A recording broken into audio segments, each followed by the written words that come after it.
আসসালামু আলাইকুম রহমতুল্লাহ। Welcome to my channel. আশা করি তোমরা সবাই ভালো আছো।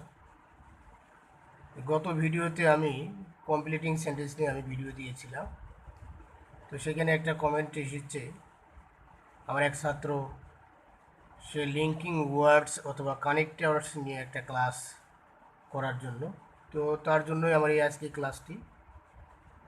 তো আমি আজকে কানেক্টরসের উপরে ক্লাস করব। তো আমি এই কানেক্টরসকে নিয়ে আমি বেশ কয়েকটি যেগুলো রুলস তোমাদের খুবই ইম্পর্টেন্ট, যেগুলো বিভিন্ন এক্সামে আসে, তো সেই রুলসগুলো নিয়ে আমি তোমাদের সাথে আলোচনা করব। তো এই ক্লাসটা আমার একদিনে সম্ভব না, আমার হয়তো আশা করি কয়েকটা ক্লাস নিতে হবে কানেক্টরসের উপরে।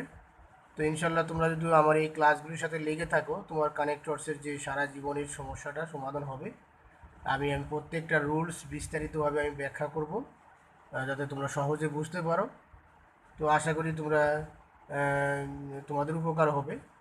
তো সেখানে যাওয়ার আগে আমি অনুরোধ করতে চাই, তোমরা যারা এখনও পর্যন্ত আমার চ্যানেলটাকে সাবস্ক্রাইব করো নাই, অবশ্যই আমার চ্যানেলটাকে সাবস্ক্রাইব করবে এবং পাশে নোটিফিকেশান বেলটাকে অল করে রাখবে, যাতে পরবর্তী যে কোনো ভিডিও আপলোড করার সাথে সাথে তোমরা পেয়ে যাও।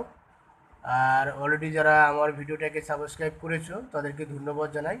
অবশ্যই আমার ভিডিওতে একটা লাইক দিবে এবং এই ভিডিওগুলো শেয়ার করবে তোমাদের অন্য অন্য বন্ধুদের মাঝে, তারাও যেন উপকৃত হতে পারে। আমি এই চ্যানেল থেকে সপ্তাহে মিনিমাম 2টা করে ভিডিও আমি আপলোড করে থাকি, যাতে তোমাদের উপকার হবে। তো চলো আমরা সরাসরি চলে যাব ক্লাসে। আজকে আমার ক্লাসের টপিক হচ্ছে কানেক্টরস অথবা লিঙ্কিং ওয়ার্ডস যেটাকে বলা হয়। আমরা এইখানে আমি কানেক্টরসটা একটু তোমাদেরকে বিস্তারিত হয়তো একটু বুঝাই দিতে চাই, যে আসলে কানেক্টরসটা কি। একটু তোমরা, আমি একটু তোমাদের সহজ হওয়ার জন্য আমি একটু,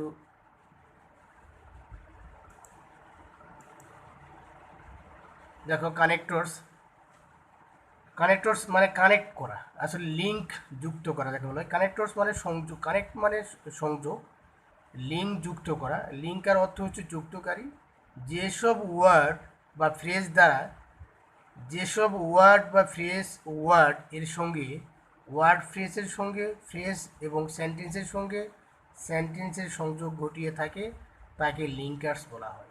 এক কথায় আমি বলি, যে ওয়ার্ডগুলো অনেক সময় ওয়ার্ড ফ্রেজ বা সেন্টেন্সের মাঝে বা ফ্রেজের মাঝে, বা দুইটা ফ্রেজ বা দুইটা সেন্টেন্স বা দুইটা ওয়ার্ড ফ্রেজ বা ফ্রেজ ওয়ার্ডের মাঝে সংযোগ করায়, তাদেরকে লিঙ্কিং ওয়ার্ডস বা কানেক্টরস বলে। যেমন আমি তোমাদের উদাহরণ দিচ্ছি, এখানে একটা উদাহরণ তোমরা একটু খেয়াল করলে বুঝতে পারবে।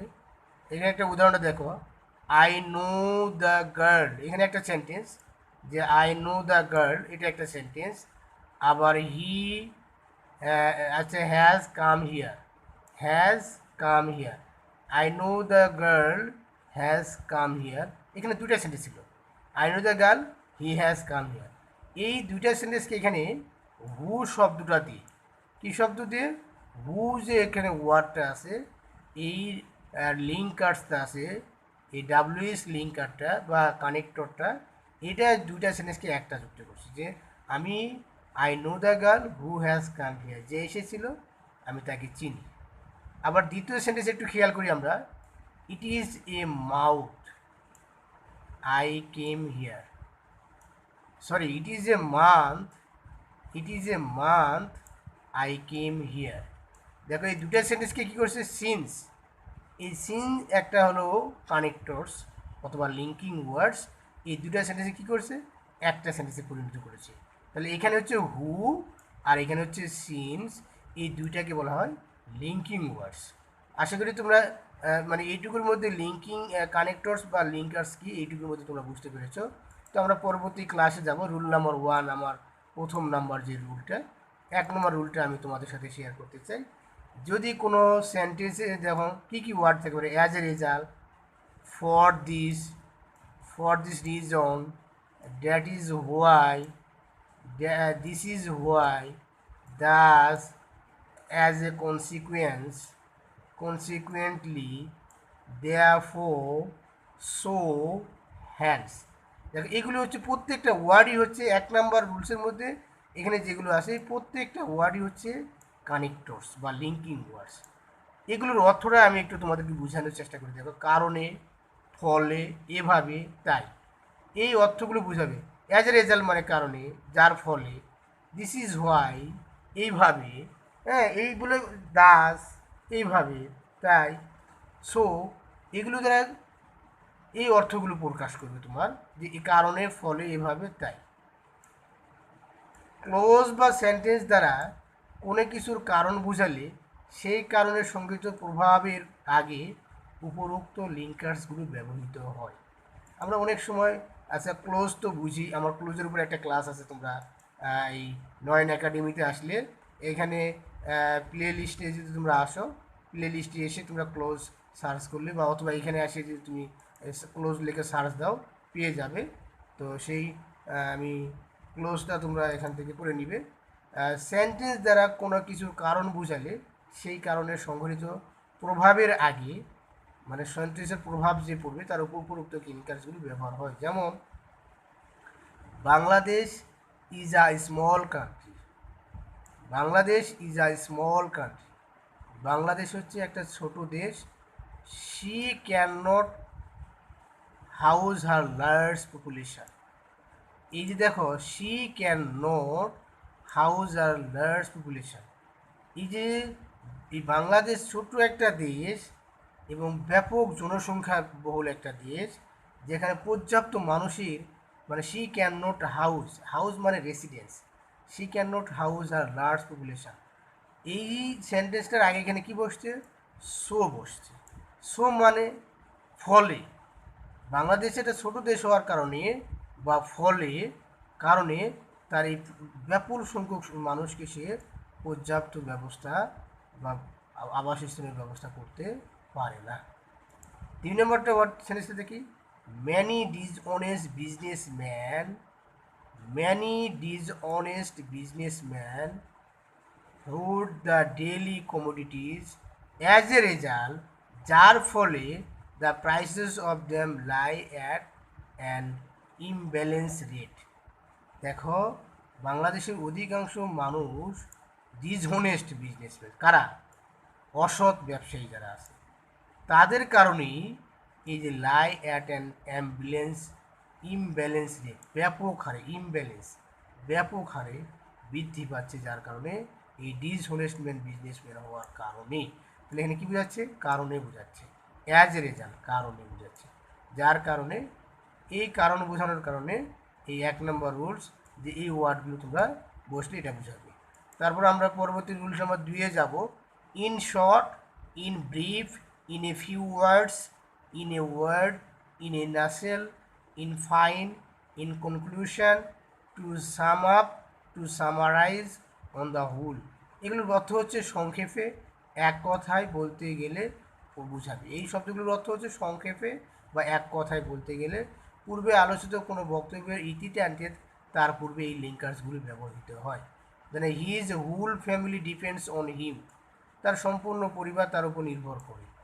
হি is the only earning members of his family, তার পরিবারের একমাত্র আর্নিং মেম্বার্স হওয়ার কারণে। ইন এ ওয়ার্ড, এক কথায় বলা যেতে পারে, he is the umbrella of his family, সে তার পরিবারের আশ্রয়দাতা, বা আমব্রেলা মানে ছাতা, আমব্রেলা শব্দটা হচ্ছে কি? ছাতা, কিন্তু এখানে রূপক অর্থে প্রকাশ হচ্ছে যে he is the umbrella of his family, সে তার পরিবারের একমাত্র আশ্রয়দাতা বা ইনকাম কর্মীওয়ালা ব্যক্তি। 2 নম্বর ওয়ার্ডটা একটু আমরা খেয়াল করে দেখি। 2 নম্বর সেন্টেন্সটা, Bangladesh is a small country, she has a large population, she can not insure the basic rights of her citizens, people are mostly poor here, most of them are illiterate. In short, এক কথায় বলা যেতে পারে, Bangladesh is bounded with many problems, অনেক সমস্যায় জর্জরিত। এই যে এতগুলো সেন্টেন্স আমরা বললাম, বাংলাদেশ স্মল কান্ট্রি, ব্যাপক পপুলেশন আছে, সে তার মৌলিক চাহিদা পূরণ করতে পারে না, তার মানুষ হচ্ছে, অধিকাংশ মানুষ হচ্ছে দরিদ্র এবং ওই মানুষ অশিক্ষিত। এই এতগুলো কথা বলার পর বলছে in short, in brief, in a word, in a nutshell, বা ইন ফাইন, বা in final, in conclusion, to conclude, to sum up, to summarise, on the whole. এই শব্দগুলো যে কোনো একটা ব্যবহার করে বলা হচ্ছে যে Bangladesh is burdened with many problems. Bangladesh কিসে? বিভিন্ন সমস্যায় বার্ডেন মানে বাধাপ্রাপ্ত, জর্জরিত। আশা করি তোমরা বুঝতে পেরেছ। পরবর্তী রুলসে আমরা যাব। পরবর্তী রুলসে বলা হচ্ছে যে in other words, in the other way, অন্য কথায় বা অন্যভাবে বলতে গেলে। এর অর্থ হচ্ছে অন্য কথায় বা অন্যভাবে বলতে গেলে কোনো বক্তব্যকে একবার লিখে একই বক্তব্যকে অন্যভাবে প্রকাশ করতে হলে এই লিঙ্কার্সগুলো ব্যবহৃত হয়। যেমন the students do not try to understand English, the students do not try to understand the English. In other words, অন্যভাবে বলা যায় যে they are going from bad to worse, তারা খারাপ থেকে আরও খারাপের দিকে যাচ্ছে।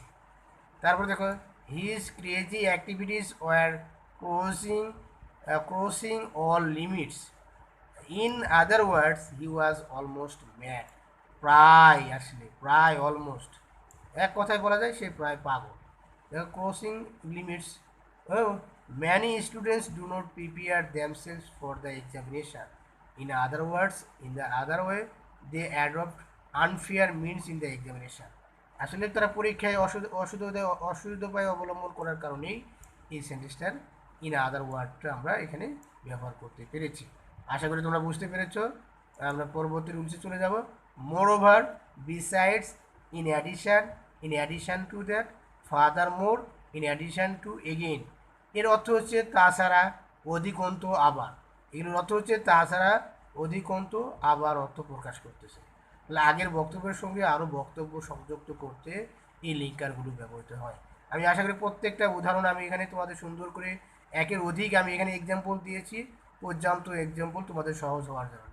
The man has a big flat, beside this he has a কার।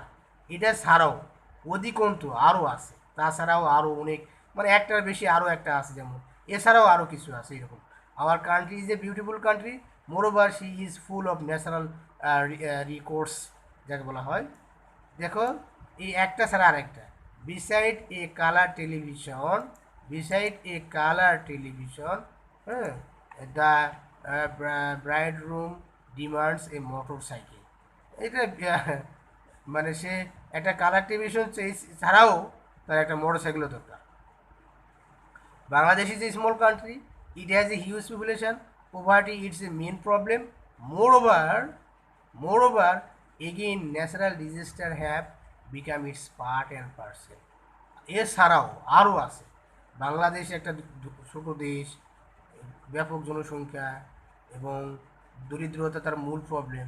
এছাড়াও কি বলতেছে, ডিজাস্টার, এই ডিজাস্টারটা হচ্ছে অধিকন্ত বা আরও, তাছাড়াও, এইগুলো ছাড়াও, এই বিষয়গুলো বোঝানোর জন্য তোমার এই শব্দগুলো ব্যবহার করা হয়ে থাকে।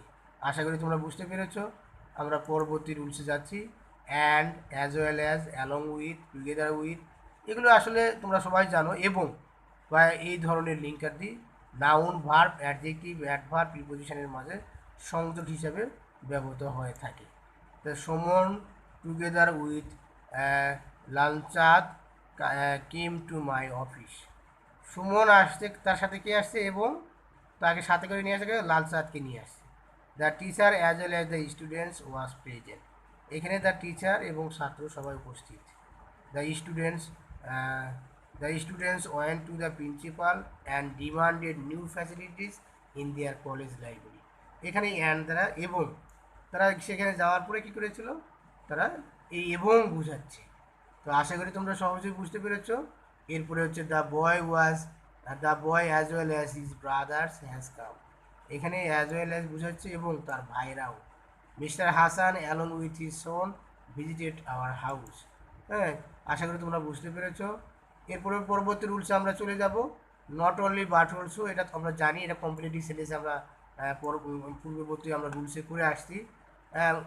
নট অনলি বাট অলসো মানে মানে এ শুধু তাই এটা না, ওটাও আছে আর কি। Not only Tani but also Tania is now going to America this year. শুধু তানি না, তানিয়াও এই বছর আমেরিকা যাচ্ছে। The boy is not only lazy but also dirty. সে শুধু অলস, শুধু তা না, আরও কি আছে, ডার্টি, নোংরাও। তো এইরকম নট অনলি বাট অলসো তোমরা কমপ্লিটিং সেন্টেন্সে বুঝছো। এখানে বাকি আরও 3টা রুলস দেওয়া আছে, আশা করি তোমাদের উপকার হওয়ার জন্য আমি বেশি বেশি করে রুলস রেখেছি, তোমরা সহজে বুঝতে পারবে। ভিডিও বড় হবে, সবগুলো রুলস আলোচনা করতে গেলে আমি একটু শর্ট করে। এই আইদার অর, নেদার, নর, এগুলো তোমরা হয়তো অনেকেই জানো। হয়তো দুইজনের মধ্যে একটি, দুইটির মধ্যে একটি, অথবা একজন অথবা অন্যটি, এইরকম বুঝালে এই আইদার অর বসে। Either I or my friend, আমি অথবা আমার বন্ধু, যে কোনো একজন, উইল রেজ দ্য ফ্ল্যাগ, মানে হয় আমি অথবা আমার বন্ধু, দুজনের মধ্যে যে কোনো একজনকে বোঝাচ্ছি। Either he or his brothers R guilty, হয় সে অথবা তার ভাইয়েরা অপরাধী।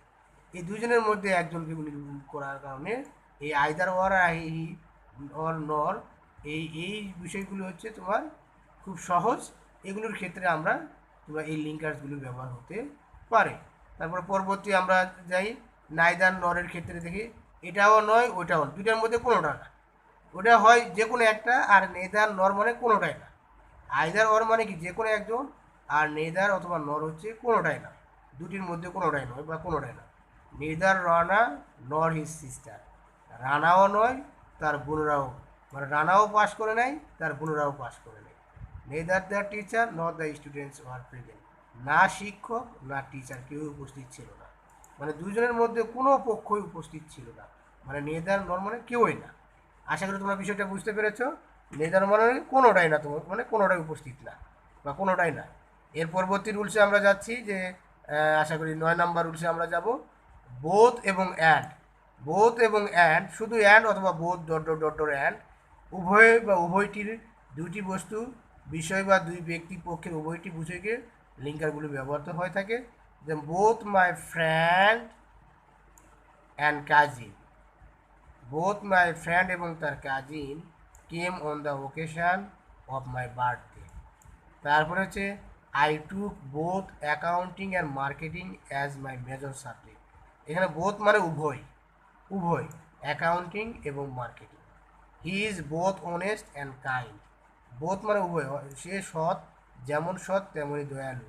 এই জন্য এই বোথ এবং অ্যান্ড এই লিঙ্কারগুলো এই ধরনের সেন্টেন্সের ক্ষেত্রে ব্যবহার হয়ে থাকে। আমরা পরবর্তী রুলসে যাচ্ছি, রিলেটিভ প্রোনাউন্সগুলো। আমরা প্রথম যে লিঙ্কার্স বুঝাইতে গিয়ে আমরা হু ব্যবহার করেছিলাম, এই হু, হুইচ, তারপরে দ্যাট, হোয়াট, হুম, হুজ, এই প্রোনাউনগুলোকে সাবঅর্ডিনেট কনজাংশন হিসেবে দুইটি পৃথক বাক্যকে একটি বাক্যে পরিণত করে। আমরা প্রথম যে লিঙ্কার্সের কাকে বলে সেখানে আমরা হু ব্যবহার করেছিলাম। ঠিক এখানে যে এই জিনিসটা বোঝাচ্ছে যে এই প্রোনাউনগুলো সাবঅর্ডিনেট কনজাংশন হিসেবে দুটি পৃথক বাক্যকে একটি বাক্যে পরিণত করে। যেমন the man who came here ইস্টারডে is my brother. এখানে আসলে সেন্টেন্সটা ছিল এরকম, the man is my brother, the man is my brother, এইটা একটা sentence. R who came here ইস্টারডে, এটা একটা sentence.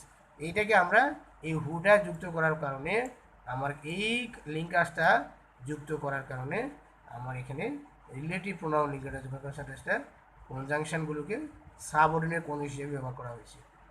This is the book which is now out of print.